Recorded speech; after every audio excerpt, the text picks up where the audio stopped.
Assalamualaikum warahmatullahi wabarakatuh. Selamat pagi anak-anakku semuanya. Apa kabarnya? Pagi hari ini kita akan membahas teks eksplanasi ya. Materi yang pertama kemarin yang kita bahas adalah tentang teks prosedur dan anak-anak sudah memahami semuanya. Untuk pertemuan kedua kemarin yaitu kita memperingati Hari Raya Idul Adha, jadi kita tidak ada pertemuan mata pelajaran pada minggu kemarin. Kembali lagi minggu ini kita akan membahas tentang teks eksplanasi. Ya.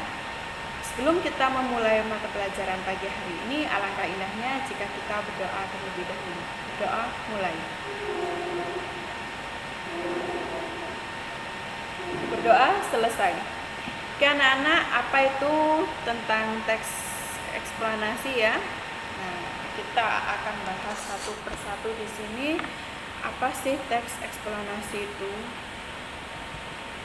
Oh iya, anak-anak tadi pagi dikirimkan Bu Ratna literasi ya. Itu adalah salah satu contoh dari teks eksplanasi. Silahkan dibahas, dipelajari. Nah, teks eksplanasi merupakan yang menjelaskan sebab akibat suatu fenomena, baik itu peristiwa alam, ilmu pengetahuan, sosial, budaya, dan lainnya. Teks eksplanasi berisi fakta yang dapat menjawab pertanyaan tentang bagaimana dan mengapa suatu fenomena tersebut bisa terjadi ya. Jadi dalam teks eksplanasi itu mengandung fakta. Fakta tersebut yaitu berisi kalimat kasualitas atau biasa yang kita sebut dengan akibat, sebab, atau akibat ya. Jadi teks yang mengandung sebab akibat berupa fakta tentang informasi kejadian yang betul-betul terjadi atau yang betul-betul dialami oleh penulis. Nah, itu adalah teks eksplanasi. Lantas, teks eksplanasi ini memiliki strukturkah seperti teks-teks yang lain? Iya, sama dengan teks-teks yang lain ya. Jadi, teks eksplanasi ini memiliki struktur. Yang pertama yaitu memiliki bagian yaitu pernyataan umum. Nah, bagian ini menjelaskan atau mengenai latar belakang dan tinjauan umum topik yang dapat berupa definisi, klasifikasi, sejarah, dan asal-usul. Bagian dalam teks ini berupa gambaran secara umum tentang apa, mengapa, dan bagaimana proses peristiwa alam terjadi. Ini adalah merupakan struktur yang pertama. Selanjutnya,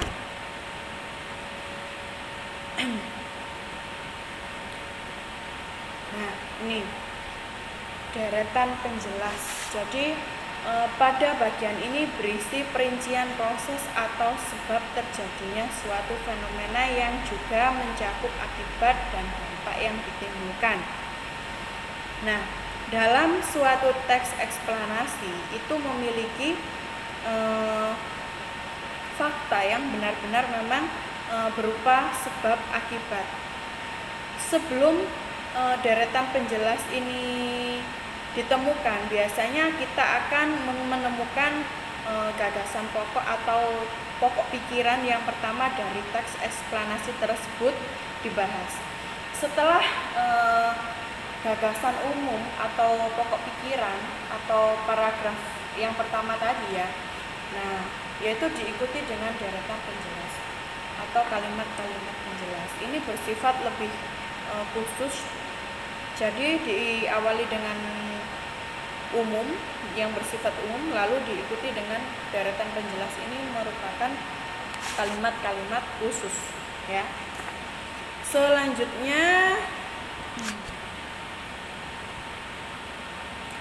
yaitu interpretasi. Bagian ini berisi penafsiran penulis mengenai topik dengan perspektif tertentu yang lebih luas dan menyeluruh, serta menjelaskan korelasi peristiwa yang menyertainya ya.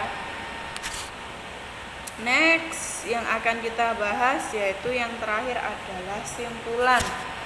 Simpulan pada bagian akhir teks terdapat tanggapan penulis dalam menyikapi fenomena berupa pernyataan reflektif yang bersifat umum.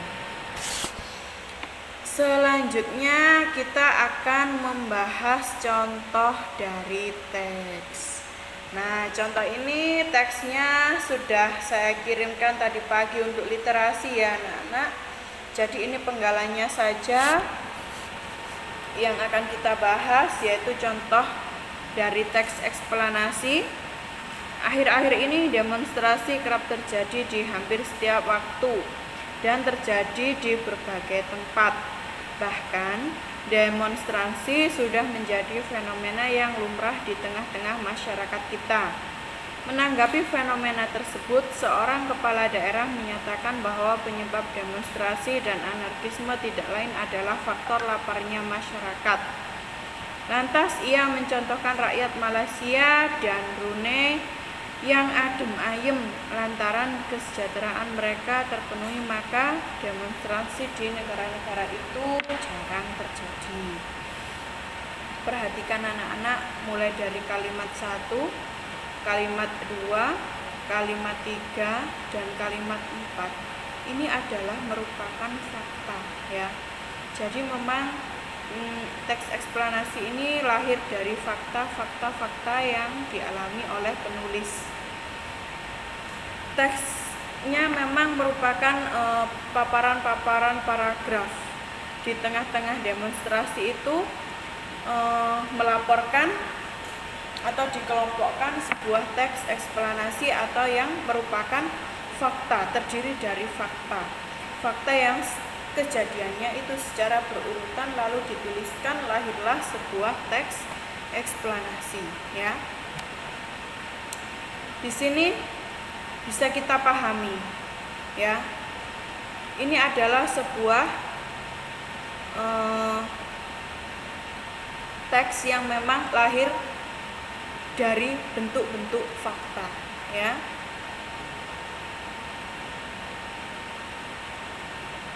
Lanjut, selanjutnya yaitu tugas. Nah, tugasnya berupa apa? Ini apa yang menjadi dasar jika teks demonstrasi massa dinamakan teks eksplanasi? Silakan dituliskan dasarnya itu apa? Kenapa sih kok ini disebut judul teks yang berjudul demonstrasi massa ini kok disebut atau dinamakan teks eksplanasi? Lahir dari apa dia? Yang kedua yaitu bagaimana ciri umum teks eksplanasi, dan yang ketiga yaitu teks eksplanasi dibentuk dari unsur apa saja ya. Tugas dikirimkan, dituliskan japri WA kayak biasanya ya. Tugasnya ini ditulis apa enggak Bu? Tugas soalnya ditulis beserta jawabannya. Terus sama satu lagi tugas yaitu teksnya itu disalin di bukunya anak-anak masing-masing, atau kalau enggak disalin silahkan dicetak saja, nggak apa-apa, fotonya ditempel atau di-clipping di bukunya anak-anak bahwa itu adalah salah satu contoh dari teks eksplanasi. Oke anak-anak, pertemuan pagi hari ini kita cukup sekian ya. Itu tadi adalah teks eksplanasi yang kita bahas. Untuk pertemuan berikutnya kita akan membahas tentang ciri kebahasaan teks eksplanasi sendiri ya. Sekian pertemuan dari saya. Wassalamualaikum warahmatullahi wabarakatuh. Jangan lupa perhatikan protokol kesehatan tentang COVID. Silahkan dijalankan ya. Dan jangan keluar rumah jika tidak penting banget. Sekian, saya akhiri. Bila ada salah kata, saya mohon maaf yang setulus-tulusnya.